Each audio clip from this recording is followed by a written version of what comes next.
A close encounter with 14 pounds of demon dog. That's the meanest dog I've ever seen. Training tips with a world champion. Adopting a new pet will help make it a success. That's just some of what you can look forward to on this week's edition of Animal Attractions.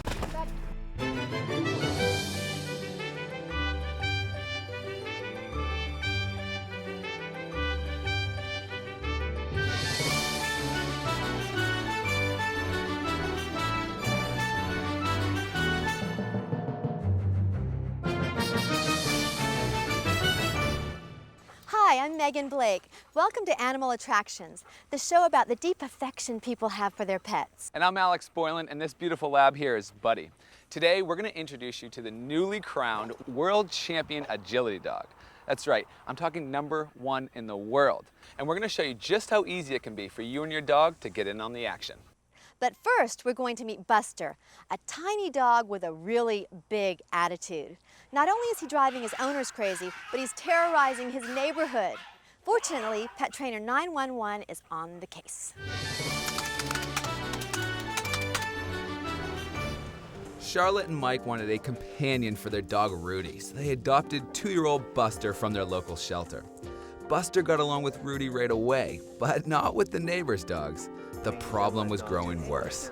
Oh, hey! Hi, good morning. How are y'all? We just ran into Buster. Have y'all seen him today? We were just talking about how we're surprised he's not barking right now.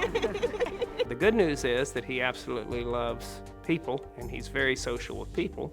The bad news is that Buster was very, very aggressive towards our friends' dogs.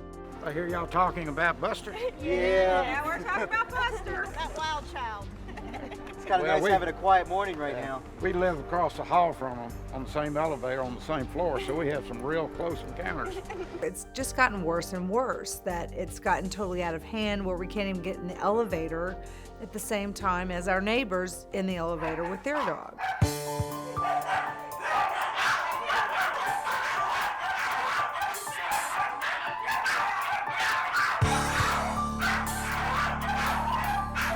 I was in the elevator, our door opened up, the door opened up on the other side for the people that live across the hall from us. And we had gone in our condo, and he ran across the elevator, jumped in our condo, And basically attacked their dog. That's the meanest dog I've ever seen. I mean, Charlotte and Mike have lost total control over the dog. When we go to leave the building, if he sees another dog, he goes ballistic.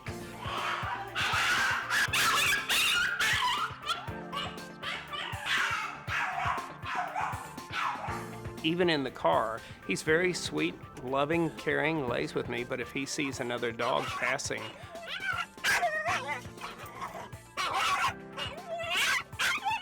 If our neighbors see us walking down in front of the condos with our dogs, they turn and walk in the other direction.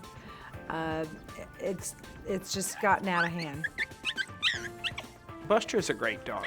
He just needs somebody to teach him the right things to do, and I'm sure teach me the right things to do too as well. It's a shame. We really love, my wife and I really love the Bolings, but we just can't socialize with them when we're with our dogs because Buster's just all over the place, like a little Tasmanian devil.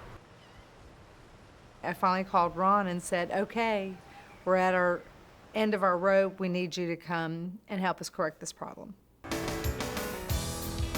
By calling Coach at the end of the day, I hope that he is able to show us a way, This is my husband, Mike. or teach Buster, to not be aggressive towards other dogs. Okay, and this is Buster.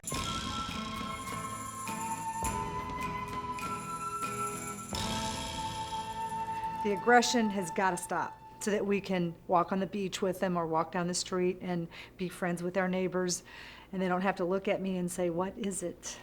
What the owners were doing when I'm with the dog, they were babying the dog, and they needed to train the dog. They need to give the dog some structure. Coach White took Buster for 30 days to boot camp, training camp, we call it boot camp. And we missed Buster during that 30-day period, and it's hard to give your child away for 30 days for training. Well, Buster, to me, is a spoiled brat. The owners didn't know how to handle him. He thinks he's the boss of you and whatever he comes in contact with. You know, Buster wasn't just trying to run the house, he was running the whole neighborhood. We take the dog home, we won't let Buster interact with any dogs. We just want him to get to know me. And then, after the 7 days, we start socializing him with other dogs. Good boy.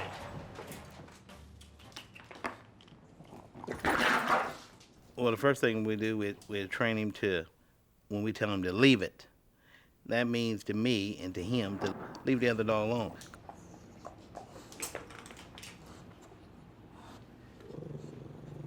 Leave it. Leave it. What you have to do is let the two dogs get together and just get to know each other. But if you hold him back, the little dog thinks he's won. Right away, we showed him who's the boss. Coach White asserts his authority by teaching Buster his basic commands: stop, sit, walk in place, etc. He then forces repeated interactions with other dogs, allowing those dogs to invade Buster's space. This gradually teaches Buster how to get along with other dogs. We let him go up to the other dog, and if he starts acting aggressive, I'll give him a little tug on the leash. No, come back here. Stay right here, Miguel. Let him mess with him. But I won't say his name. Let him mess with him. Because he knows his name. He's heard it for a year and a half, but he ain't heard his commands. Stop. Hey, my name is Buster, and that's Trolley. See you later. Heel. When Coach brought Buster back, I was totally amazed. I asked him, I said, how did you do this? And he says, you just have to let your dog know that you're the boss. You know, even though his dog is behind him, walk him around over here. You know, let him come over here and face this dog. And then when I leave, you should take his dog from him and actually walk these two together. They both got to get along. Incredible. When he took the two of those dogs and walked them down the street together with Buster behaving and not even acting up, I was absolutely, totally amazed. I think Buster did real good with the neighbors' dogs, and it's the owners that have to keep it up, keep socializing the dog. And I told him to take those two Jack Russells and go for a walk with Buster, because they are with the big dog, and that's you. Walk your neighbor's dog, socialize that dog, and you'll see you have a friendly dog. Just do the lead. There you go, just like that. Let him know that you are aware. Come on. Good boy, Charlie. And once you give the dog some structure, training, you got a completely different dog. That's what my father told me. I love you, but I make the rules around here, and Coach said that's the same way I have to be with Buster. When he finally walked up with Buster with the group of dogs, I was totally amazed.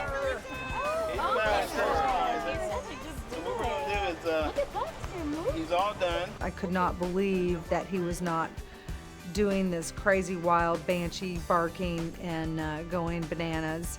He was paying attention and listening to the commands that Ron was giving to him and walking calmly amongst all the dogs. Now, all you gotta do is keep the circle of dogs around him, because this is his neighborhood.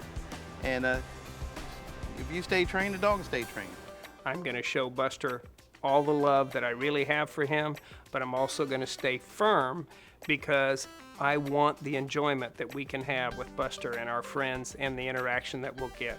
The greatest thing is that now we have a little peace of mind that all the animals are now neighbors as well as the rest of us. The results have been just absolutely phenomenal. Thank you, I appreciate it. Thank you so much. Keep doing what you're doing. Thank you so much, you Ron. too. We do You're appreciate welcome. it. This is going to be great. And the whole neighborhood, thanks. In the neighborhood, thank you. He's a dominant dog, so he needed a dominant owner. And too much love and not enough structure makes a Buster. Some dogs I can work with the regular collar. If he's calm, easygoing, you can just use this on him. And then we have the choke chain here. And the choke chain, you can train your dog with this collar here too. But if you got a dog that constantly wants to pull and jump up on you, I wouldn't recommend this one, because you're choking him. It cuts his wind off. When a dog has pulling issues, jumping up on people, and won't listen the choke chain or the regular collar, I use the pinch collar. The pinch collar doesn't hurt the dog. It just reminds the dog of who's the boss, how the mother dog did her puppies. And this pinch collar here, they're round. They're round just like my finger. And once the dog feels this, he respects you. And then after he's trained, you can go back to the choke chain, to your regular collar, because the pinch collar gave the dog some structure. It's very important to have the right leash in training and the right collars to use. And you should always ask your trainer, which collar should you use on your dog?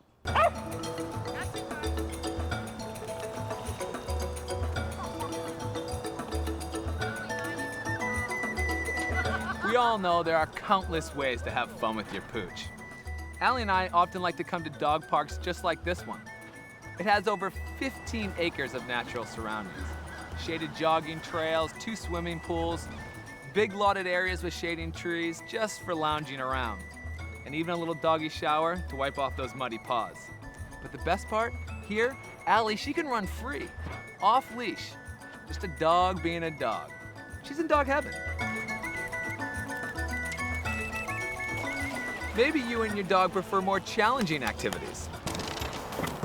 Well, then you should meet Stuart and Patty Ma, who have both been members of the U.S. International Agility Team. Stuart has been a 9-time USDAA national finalist and was inducted into the International Agility Hall of Fame. Together, they have trained 6 national champions and 1 Triple Crown winner. Basically, these guys are the best when it comes to dog agility. And they're gonna show us some ways that we can get started with agility too. The thing that makes agility the most fun for the dog and the owner is the fact that the dog and the owner work together, and they're always together working as a team. The handler learns to read the dog and learn how to communicate with the dog much more effectively than any other dog sport. The tunnel is one of 8 basic obstacles that you see on an agility course. It's the easiest one to teach, which is why we actually teach the tunnel first by actually taking it and scrunching it up completely, so it's a very, very short tunnel. And what we do is we put what is known as a target down on the other side of the tunnel. Ready, go, buddy, go. So the dog sees the cookie or the toy, and the dog can usually go through a very, very short tunnel. As we do that, we do what we call a process of back chaining, where we actually lengthen the tunnel out some so it gets longer and longer. Go, go, go, go. Yay! Once the dog learns how to go through a straight tunnel, the last step is to teach the dog to be able to go through the tunnel when it's bent. And that's the hardest one to do because the dog doesn't always see the exit. The dog learns a couple things. Number one, it learns a lot of confidence and to be able to do things without having to see things completely, especially in a bent tunnel. And the other thing is to have confidence in the handler that he won't send him into a situation that's undesirable.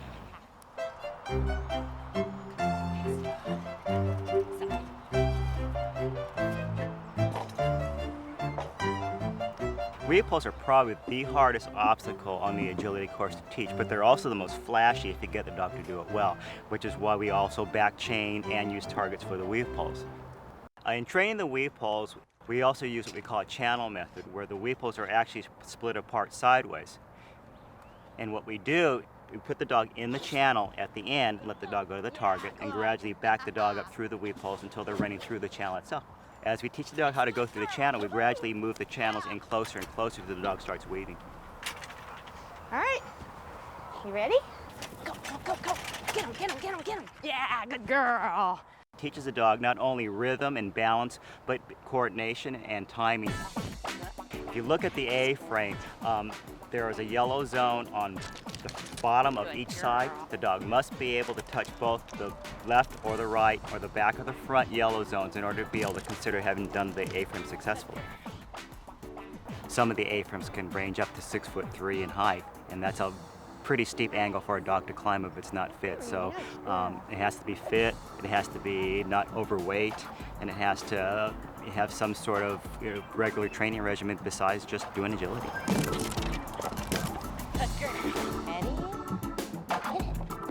Good. The teeter-totter is probably the most complex of the 3 contact obstacles. It's the one, not only do they have to touch the yellow on the front and the back, but it also moves. And that's what's very difficult for the dog because it doesn't they don't always know exactly when it's going to move. So the dog has to really, really understand what this obstacle is and how it moves and understand what it does in order to be able to do it well. To do agility, a dog doesn't have to have really formal obedience training. In fact, this dog right here has had really no formal obedience training. All he did was the basic stuff about sit and stay and not run off. He ended up as a world-class, competition agility dog. Even if you're not successful at a world-class level, what you gain from it is being able to spend time with your dog and being able to bond and be closer with the dog and understand what the dog's thinking about, and the dog understands what you think about. So even if you're not doing agility in competition, I always say do it just for that reason alone. But any dog can do it, and I encourage any dog. I've seen Chihuahuas and I've seen Great Danes do it. So it doesn't matter what type of dog you have, if they're enthusiastic enough, they can do it.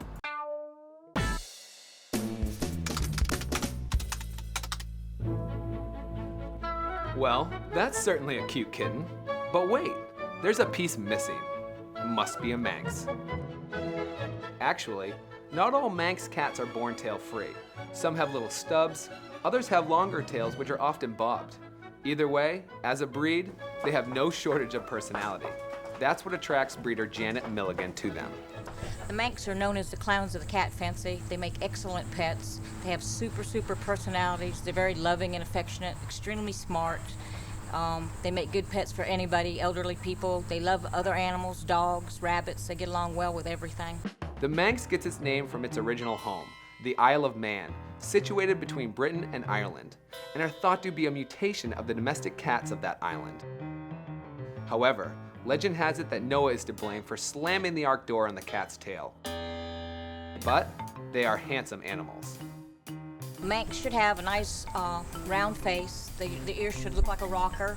They should have a little bit of a break and a short little muzzle, nice little jowly appearance. They should have a short, compact body, higher back legs, give them a little hopping gait. Their coat, if they're short hair, should have a very plushy undercoat. If they're long hair, they should have a long, silky coat. Most of their eyes are blue when they're born, but there is an exception of white cats that do have blue eyes.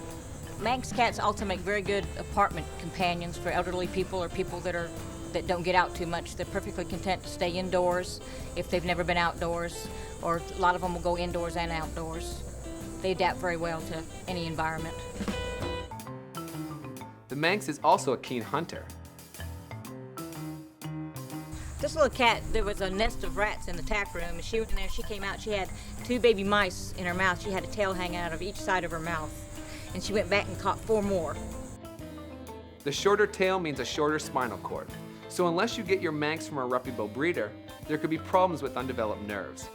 They also can be prone to colitis or irritated intestine. So, it's important to find a reliable breeder. Manx can even have a characteristic bunny hop, oftentimes seen when they're running. This may be due to the fact that the spinal cord's a little bit shortened at the end, or it may be due to the fact that their legs in the back are a little bit longer than the legs in the front. Sometimes you're better off with something of a tail versus no tail at all. That way you'll be sure that there's no nerve deficits in the back end area here. Once you find a healthy Manx, you'll have endless entertainment with a cat that loves to play till it drops.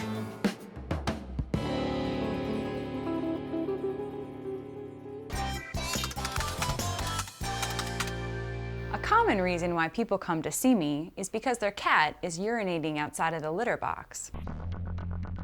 Sometimes this can be as simple as the fact that they don't really like their box for whatever reason. Maybe it's not big enough or it's not in a good place. Sometimes they'd like them to not be covered, and sometimes it's actually a litter preference. If this isn't the case, then it's best to take your cat to the vet to rule out a medical condition next. Cats actually don't usually get urinary tract infections, although it is possible, but they can also get crystals and stones actually in their bladder.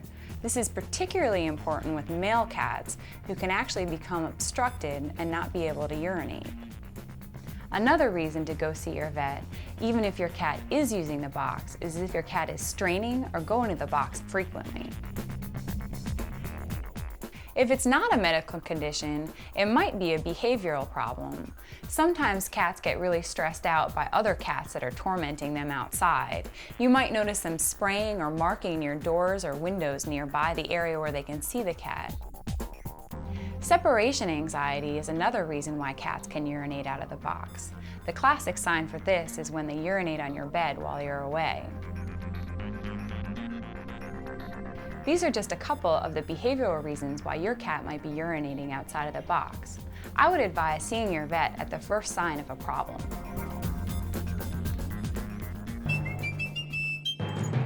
You've probably heard that before buying a dog, it's best to carefully compare the characteristics of the breed to your personality and lifestyle.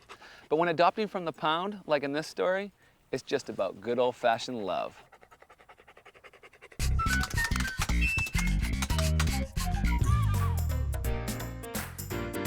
It's estimated that tens of thousands of cats and dogs a day end up in animal shelters across the U.S., and roughly half of them never make it out. But there is some hope. Through adoption, many animals find their way into loving homes every month. So Luke, what brought you here today? Well, I've always wanted a puppy ever since I was little, and my mom's really allergic, and she agreed that if my grandparents let me keep one at their house, then I could have one. What we do is we interview the people very carefully, and the first thing we ask them is whether they live in an apartment or a house. Do they have a fenced yard? Do they have some kind of electronic fence? Are there people going to be home part of the day? Another question would be, how long will your pet be left alone? Are you all employed or? I'm retired, so I'm home during the day. Excellent, excellent. We will not adopt to anybody who's simply going to leave the dog in the yard with a dog house. We think that the dog or the cat should be part of the family. And so we're very careful in our interviews to do that. What kind of dog are you all looking for? Do you have any ideas? A puppy, definitely. A puppy. I'll just need you to complete this application, and then I'll go ahead and take you back and show you what we have. Okay. This is our puppy corral number 1. And I think the biggest misconception that people have is that they see a cute little puppy and they think that the cute little puppy is going to be a cute little puppy. And then what happens is the puppy gets big and becomes a big dog. We've got 7-Up and Sprite and Dr. Pepper. And then when it becomes bigger and becomes a teenager, and they do become teenagers and they are very difficult during those teenage years, then are they going to be prepared to train the dog, to take the dog to some kind of obedience school, to take care of the dog? And then if they are really prepared for that lifetime experience, then we know the adoption will work. I like him. Too big? I like him. But he's too big. He's a little big. What do you think, Luke? Well, yeah, it wasn't, I mean, there were some cool dogs in there, but I just don't think I found the right one. That's okay, this happens all the time, but there are some dogs up for adoption down on 8th Street. If you all are in town and you want to go take a look while you're here, that would be great. Thank you very much. Anybody and everybody can help with fundraisers, and we do fundraisers all over the community, and we have a tremendous amount of community support. Hi, we're here for puppy kisses. And businesses can become partners with shelters. And even though the dogs and the cats can't shop at the business, certainly the people who care about them do shop, and they do deal with those businesses that are partners with the local humane societies. Look at this. Look at that dog. Look at the puppies. The ASPCA, which is a national organization, has made their slogan, "Make adoption your first option." I like that one. That's a great choice, son. Let's just go over and fill out the paperwork. This particular pet adoption day is being held in the parking lot of the Red Bones Bakery, a canine confectionery where you can spoil your dog rotten. But remember, chocolate is always a no-no for dogs. Cindy, how are you? Great. Oh my gosh, it's beautiful. How do you like that? I love it. Oh, I Great. can hardly wait. Oh, you guys do such a great job here. Thank I'm you. so excited. Put it on the floor and let him dive in. Oh, he'll have a What great a time. great birthday. Thank Thank you. you. I'm so happy that you're here. It makes all the birthdays, special birthdays like his first birthday, very special. Thank you. Happy birthday, Barney. Bye. There are so many homeless dogs and cats waiting adoption, and if our shelters get full, then there's no alternative other than to kill all those animals, and they make such wonderful pets. When we first got him, his white fur was all yellow, and he just didn't shine, but now he shines and his eyes shine, and we just love him. He's been such a special dog. This dog was scheduled to be euthanized because it had cancer. So we decided to adopt her and bring her into our family. And just her name alone, Aurora, is a shining light. And I tell you, she's been a light in my life forever. She came through with flying colors. This is my friend Jack. He's the latest addition to our family. He's kind of a special dog. He's got a lot of energy, and he just loves to shower other dogs as well as people with kisses all day long. We picked him up 3 weeks after we lost our other dog, so he sort of gave us joy back into our life. I just hope that everybody will always make adoption first option that when they're looking for an animal. You'll get vet paperwork, and we'll give you everything you need to know about the dog as far as what he's had wormed, and in this case he'd be neutered because he's a male. Come on, boy. Oh, good boy, good boy. Here we go. Come here. They take the dog home and see how it works. Then we do our follow-up, and we go and do a home visit. We call them first. We tell them if there's anything that goes wrong, they're to call us. And the last thing that we insist upon is that if some circumstance should change, that they bring the animal back to us, that they don't dump it by the side of the road or leave it somewhere or tie it up. The animal comes back to us. Adoption is great.